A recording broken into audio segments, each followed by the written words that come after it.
Sa airport po, Sec, ano po, maliban dito ngayon sa NAIA, no? Kayo ba, meron na kayong assessment so far dito po sa transition na nangyayari magtapos po mag-take over San Miguel? Opo, maganda po ang nagiging transition. No? And ako po ay napakalaki po ng paniniwala ko sa public-private partnerships. No? Tingin ko po talaga sa infrastructure, operations and maintenance. No? Yung pagpapatakbo at pagme-maintain, dapat po yan ay nasa kamay ng pribadong sektor. No?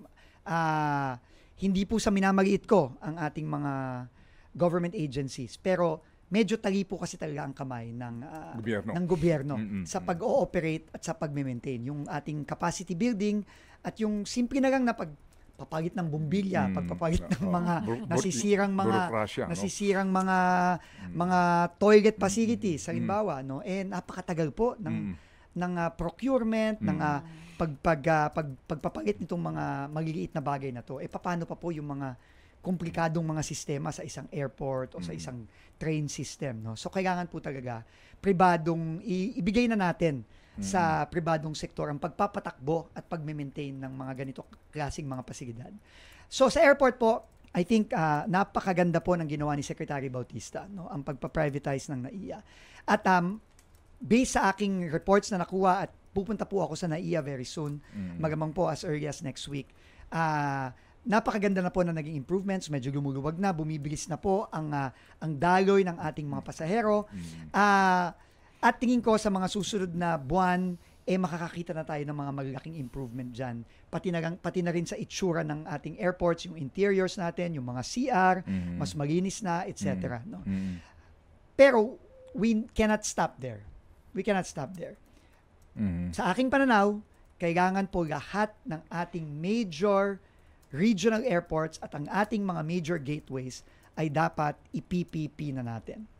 Tingin ko po kung meron pong pinakamalaking kontribusyon ang ating mahal na Pangulo, si Pangulong Bongbong Marcos, ay itong kanyang paniniwala na dapat talaga i-PPP natin itong mga airport na ito. At ito po ang ating magiging commitment sa utos ng ating Pangulo na ang mga major airports natin, lalong-lalo na, Kuya Ted, Ma'am Cha, yung ating mga tourist destinations, Siargao, Boracay, Palawan, Puerto Princesa, Busuanga, Bohol, Legazpi.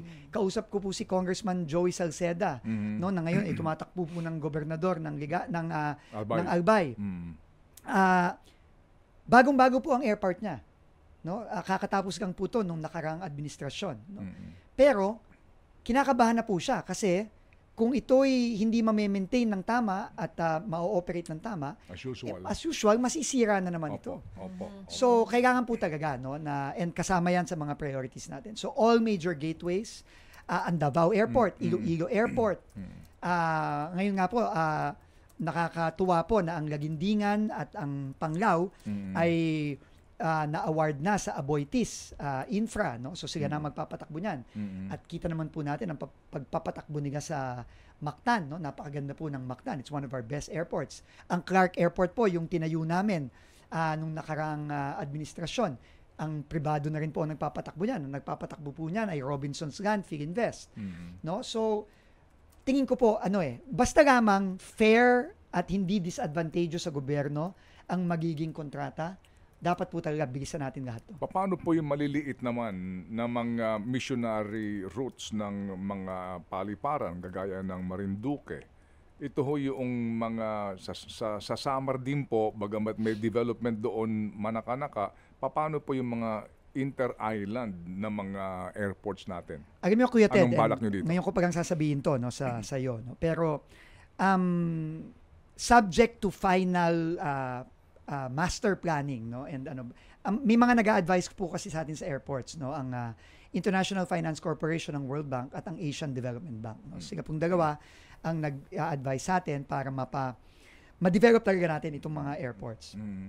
Ang sinabi ko po sa kanila, dapat po pag-isipan na nating mabuti at desisyonan na natin now yung tinatawag nating pagbabundle ng ating mga regional airports. At kagaya nga ng sinasabi mo, tingin ko simple lang po ang dapat pag-bundle natin. Kailangan merong large, merong medium, merong small.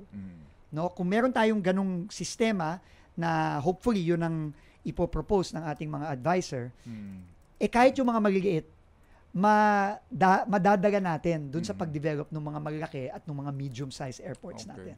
Opo, opo. So, yun po ang plano natin, no? Oo, para naman din hindi ho na pag-iiwanan kahit na hindi araw-araw ang flight, no? Pero may Tama accessible po na airport para hindi naman stranded yung mga tao Alam doon. niyo po, naniniwala. Ngayon po kasi, ang nag-ooperate ng marami sa ating mga airport ay ang CAAP, ang Civil Aviation Authority of the Philippines.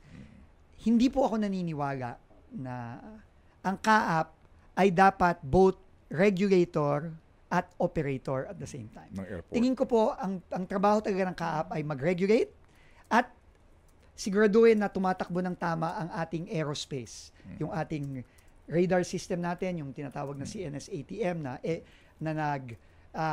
nagpapatakbo ng ating airspace no sa Pilipinas. Yan po, CAAP yan. Kailangan gobyerno yan kasi security po natin yan eh. At sila din ang nagre-regulate ng airports. Pero tingin ko po, hindi dapat na sila din ay nagpapatakbo ng mga airport. Tingin ko po dapat ipasa na po natin yan sa pribadong sektor.